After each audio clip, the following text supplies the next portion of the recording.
എനിക്ക് തോന്നുന്നത് നിങ്ങളെല്ലാവരും കൂടി എനിക്ക് വേണ്ടാത്തൊരു ഹൈപ്പ് തന്നിട്ട് അത് ഓർക്ക് ഇഷ്ടപ്പെട്ടിട്ടുണ്ടാവില്ല എന്നാണ് ഞാൻ വിചാരിക്കുന്നത്. വേറെ ഇതിൽ കാര്യമായിട്ട് എനിക്കൊന്നും തോന്നില്ല. കളവ് പറയുന്നു എന്നടക്കമാണ് കുടുംബം ആരോഗ്യം, കൂടുതലും കളവാണ് പറയുന്നത് എന്നാണ് പറയുന്നത്. അറിയില്ല എങ്ങനെ എന്താ കൊണ്ടുവരുന്ന കാര്യം നടക്കില്ല എന്നുള്ള തരത്തിലേക്ക് കുടുംബത്തോട് സംസാരിച്ചു.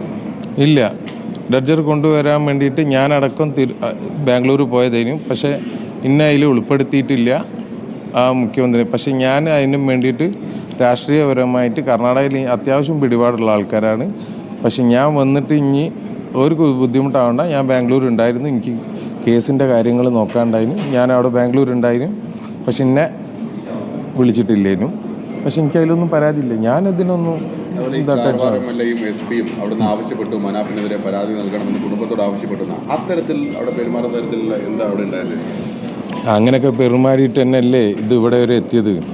ആ പരാതി അവർക്ക് കൊടുക്കാമായിരുന്നു, ഇനിയും കൊടുത്തോട്ടെ. ബാക്കിയൊന്നും എനിക്ക് കൂടുതൽ കാര്യങ്ങളൊന്നും അറിയില്ല. ഇതൊക്കെ പഴയ കാര്യമായതുകൊണ്ട് പറയാണ്. നമ്മളെന്തിനും തയ്യാറാണ്. ഈ ആക്ഷേപങ്ങളോട് എന്താണ് ഒറ്റ വാക്കിൽ പറയാനുള്ളത്?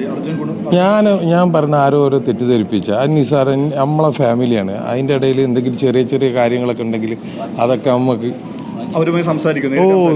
സംസാരിച്ച് തീർക്കും. എനിക്ക് ആ സമയത്ത് അതൊരു 10 ദിവസം മുമ്പേ എനിക്ക് ഒരു യൂട്യൂബ് ചാനൽ തുടങ്ങണമെന്ന് തോന്നി. കാരണം എൻ്റെ കാര്യങ്ങൾ അതിലൂടെ പറയണമെന്ന് തോന്നി. ഈശ്വർ മാൽപ്പയുടെ പ്രതികരണങ്ങളെ കുടുംബം സംശയിച്ചിട്ടുണ്ട്. തീർച്ചയായിട്ടും ഞാൻ ഓരോന്നും തള്ളി പറയില്ല. ഈശ്വർ മാൽപ്പ ആയിക്കോട്ടെ, രഞ്ജിത്ത് ഇസ്രായേൽ ആയിക്കോട്ടെ, വന്ന് ഈ വിഷയത്തിൽ സഹകരിച്ച എല്ലാവരോടും എനിക്ക് നന്ദിയുണ്ട്. ഞാൻ ഒരിക്കലും വിട്ടുപിടിക്കില്ല.